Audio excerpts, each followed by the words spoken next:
walked out at 18 and never looked back. No calls, no messages, not even when his father got cancer. But years later, a lawyer handed him a box, and when he opened it, he fell to his knees. Cinematic story. Ethan Moore grew up believing his father was cold, strict, and unloving. No bedtime hugs, no birthdays remembered, just rules and silence. At 18, Ethan had enough. He packed his bags after graduation and left. "You never wanted me around anyway," he said, not looking back. Ethan worked hard, college job, promotions, but no contact. His father got sick and died without a single word exchanged. 2 weeks after the funeral, a lawyer contacted Ethan. "Your father left you something, a box. He asked we give it to you personally." When Ethan arrived at the lawyer's office, the box was sitting on his desk. No explanation. The lawyer just handed it to him and left. As Ethan drove home, he noticed the box was heavy. What could it possibly contain? Carefully, he opened it.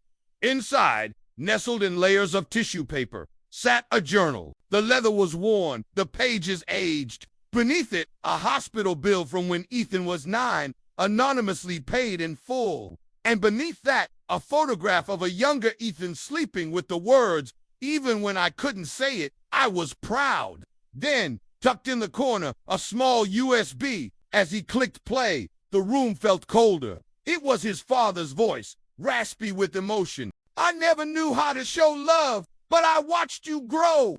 I paid every cent I had for your education. I knew I'd mess things up if I tried to speak. I just hoped one day you'd know that I did love you." Deeply, silently, the recording ended. Ethan clutched a photo. Tears fell for a man he thought he hated. Not because of what he did, but because of what he never said. The next day, Ethan went to see his father's grave. The stone was cold beneath his touch. "I'm sorry," he whispered, more to himself than the grave. "I should have stayed. I could have helped. I'm sorry I didn't know." Years passed. Ethan became a doctor, married, had children of his own. One evening, his son Jacob, Ethan Jr., sat on his bedside. "Dad, do you love me?" he asked. Startled by the question, Ethan looked down at his sleeping boy. Was this the moment he'd been waiting for? All those years of silence, all those unspoken words. Now his son wanted to hear them. He leaned down, his voice thick with emotion.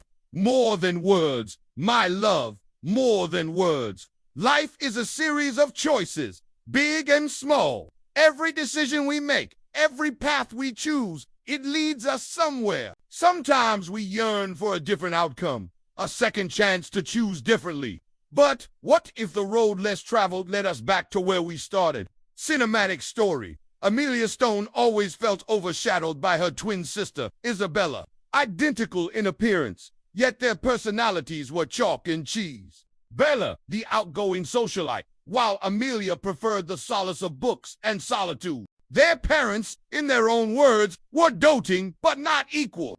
In an effort to forge her own path, Amelia chose academics over aesthetics, substance over style. She excelled, earning a scholarship to study abroad in Paris. Upon arriving in the City of Lights, Amelia found herself drawn to the Latin Quarter, a labyrinth of narrow streets and ancient buildings. There she discovered a quaint little bookstore and soon became a regular, spending hours poring over dog-eared novels. One rainy afternoon, she met a handsome stranger who introduced himself as Antoine.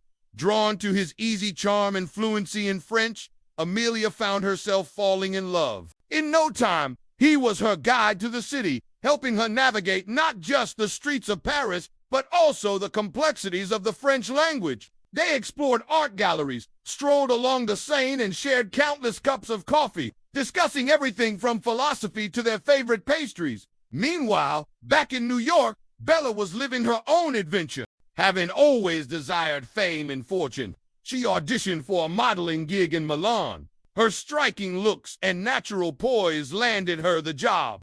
Soon, she was the face of many high-fashion campaigns, gracing runways and magazine covers. Between fashion shows, Bella found herself in Monaco, rubbing shoulders with the rich and famous at exclusive parties. She met Niccolo Ferrari, a dashing Italian Prince Charming. Their romance was passionate and intense, filled with luxurious gifts, Private jets and red roses delivered by the dozen. Months flew by, and both sisters found themselves at crossroads. Amelia, in love with Antoine and content with her life in Paris, had to decide whether to return to New York or stay in France. Bella, ensconced in the world of high fashion, had to choose between her burgeoning modeling career and her uncertain relationship with the prince. Torn between their feelings, they returned home. One rainy evening, they found themselves in their childhood home, catching up over cups of hot chocolate. Bella confessed her fear of being alone, of growing old in a gilded cage. Amelia admitted her uncertainty about her future with Antoine. Suddenly, a bolt of lightning struck, plunging the house into darkness. The twins huddled close, sharing their deepest fears and dreams. In that moment of darkness, they realized something profound. Their lives weren't separate stories. They were chapters in the same book. They had to write their individual stories, but they'd always have each other's chapters to fall back on. And so their journey continued. One in Paris, one back in New York. Their paths diverged, yet they remained connected, their bond strengthened by the knowledge that no matter where their adventures took them, they'd always have a place to call home.